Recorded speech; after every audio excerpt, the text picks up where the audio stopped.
going to talk about cycles. Now, cycles in animation are basically a sequence of drawings that repeat. So to get a handle on cycles, it's good to start with something like a walk cycle, because that's something everybody needs. Most characters walk.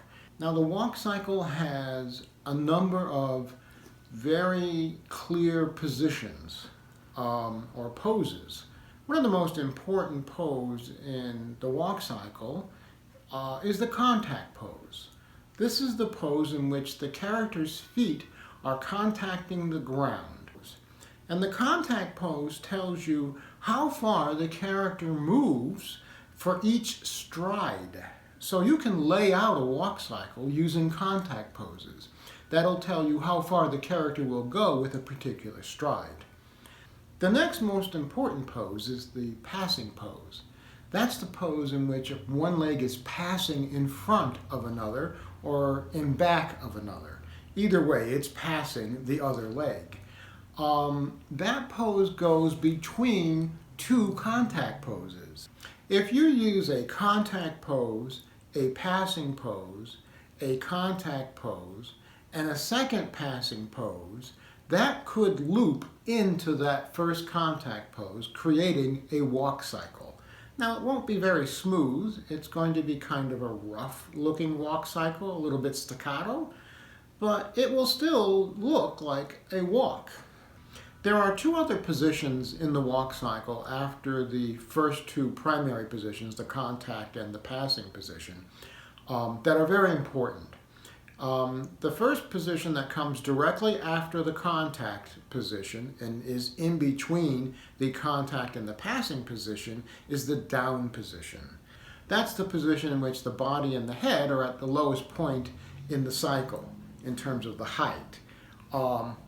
The other position is the up position, and that position goes between the passing position and the next contact position. And that's the position in which you're throwing the weight of the body forward and pushing upwards before you fall back down into the next contact position. So with those four positions, you can have basically a walk cycle that reads as a walk cycle. Of course, you could add more in-betweens, and it depends on how fast somebody's walking and whether they're walking slumped over, or if they're walking with their chest out, or if they're swinging their arms wildly, or if they're kind of a march. I mean, there's all nuances to walks, but the basic positions, the basic physics of a walk are those four poses. So if you have a character that's going to walk across the screen in 3 seconds, that's 72 frames. Now, that's quite a number of drawings if you did it on ones. If you did it on twos, you're still looking at 36 drawings.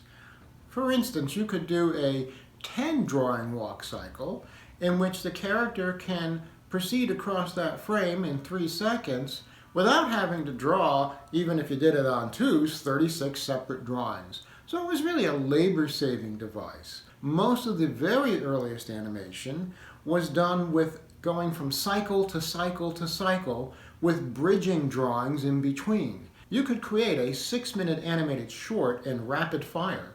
In fact, the early Oswald the Lucky Rabbit animated shorts were being produced in 2 weeks. That's from animation all the way to inking, painting, and photographing it. So that was a significant savings in terms of being able to produce that kind of material by using cycles everywhere. So the entire story was mostly told with cycles.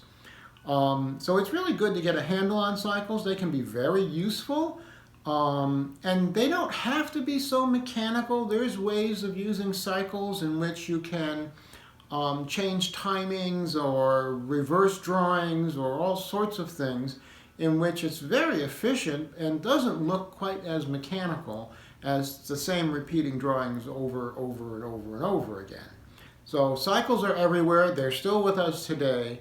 They have a long history, and they're definitely worth mastering. So that's animated cycles. We'll talk some more about it over the weekend, but they're amazingly useful, and they can be incredibly economical in terms of production, and also very effective in terms of communication.